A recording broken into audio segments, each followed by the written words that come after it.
A semana começou com os primeiros trabalhos em Brasília da equipe de transição do presidente eleito, Jair Bolsonaro. 27 pessoas já foram nomeadas. Primeiro, o deputado reeleito Onyx Lorenzoni passou pela Câmara dos Deputados e saiu apressado para a nova missão. É trabalho sem conversa. Lorenzoni oficialmente assumiu a função de ministro extraordinário. A nomeação já foi publicada. O cargo é destinado à coordenação da equipe de transição do presidente eleito Jair Bolsonaro. No Palácio do Planalto, Lorenzoni se reuniu com o atual ministro da Casa Civil, Eliseu Padilha. Percorreu gabinetes e foi até o presidente Michel Temer, que lhe desejou boa sorte. Numa rede social, Bolsonaro escreveu: "Esta semana damos mais um grande passo com o início do funcionamento do grupo de transição de governo, absorvendo informações para a reestruturação do Brasil. Em Brasília, teremos acessos iniciais a números e informações que serão passadas aos brasileiros." A sede da transição no Centro Cultural Banco do Brasil está cercada de segurança. Além da Polícia Federal, homens da Força Nacional vigiam o lugar. E Onyx Lorenzoni já estreou a sala de transição, com os primeiros técnicos da equipe e ao lado dos futuros ministros da Defesa, General Augusto Heleno, e da Ciência e Tecnologia, Marcos Pontes. A equipe de transição tem 27 integrantes, pode chegar a 50. Onyx Lorenzoni anunciou que serão 10 grupos técnicos: desenvolvimento regional, ciência, tecnologia, inovação e comunicação, modernização do Estado, economia e comércio exterior, educação, cultura e esportes, justiça, segurança e combate à corrupção, defesa, infraestrutura, produção sustentável, agricultura e meio ambiente, saúde e assistência social. A publicação dos primeiros nomes para que possam ter acesso ao e-Governa, que é o sistema que nos permite trocar informações com o atual governo, e deveremos, já até o final da semana, ter a equipe ampliada com os novos nomes que vão ser apresentados. A prometida redução da máquina administrativa, passando de 29 para 15 ou 17 ministérios, não é uma engenharia fácil.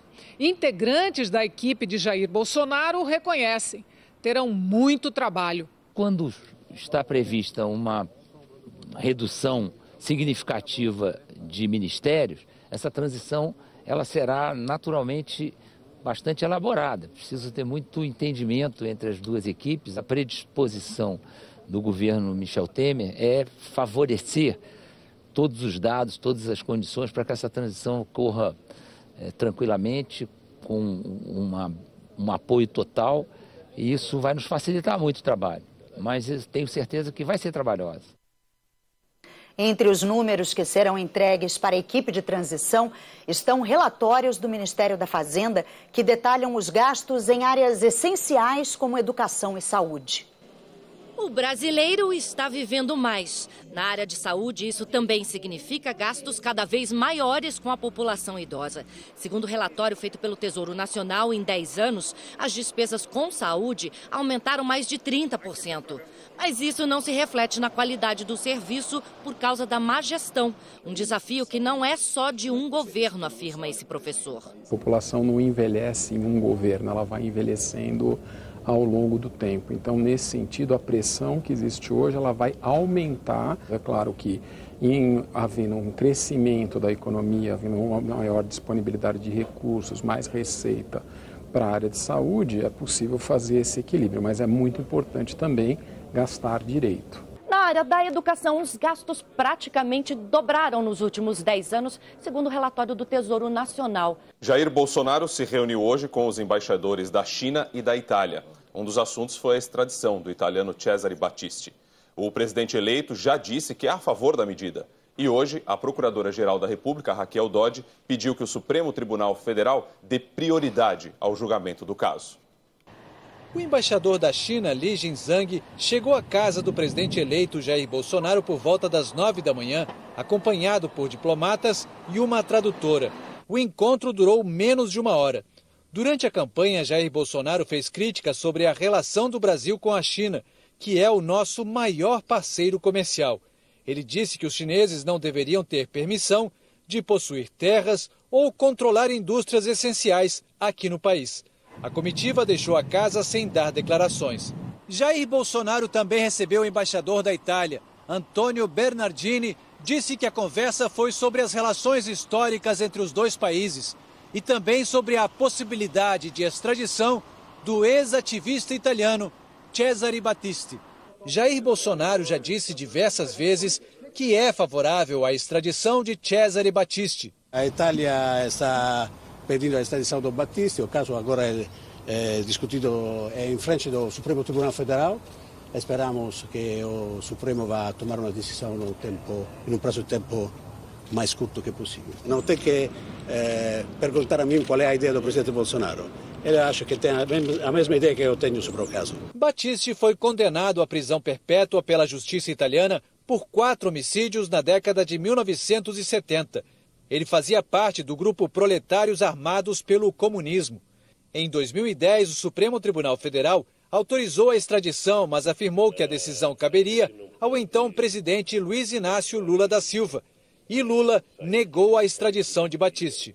A Itália recorreu ao STF. No ano passado, o ministro Luiz Fux deu uma liminar a pedido da defesa, garantindo que Battisti fique no país até que o caso seja julgado.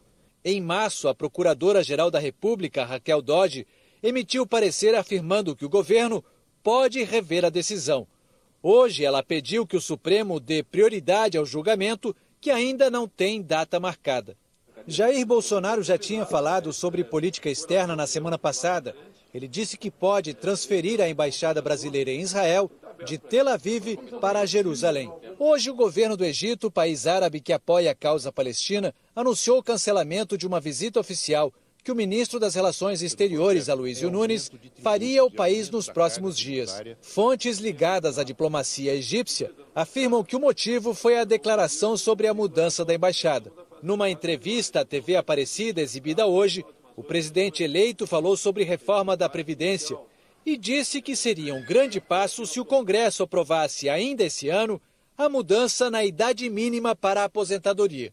Jair Bolsonaro viaja amanhã para Brasília, onde se reúne com representantes dos 3 poderes. Na quarta-feira, ele encontra o presidente Michel Temer e deve voltar ao Rio na quinta. O Ministério das Relações Exteriores declarou que a viagem ao Egito foi adiada por razões de agenda e que a nova data será determinada num acordo entre as partes.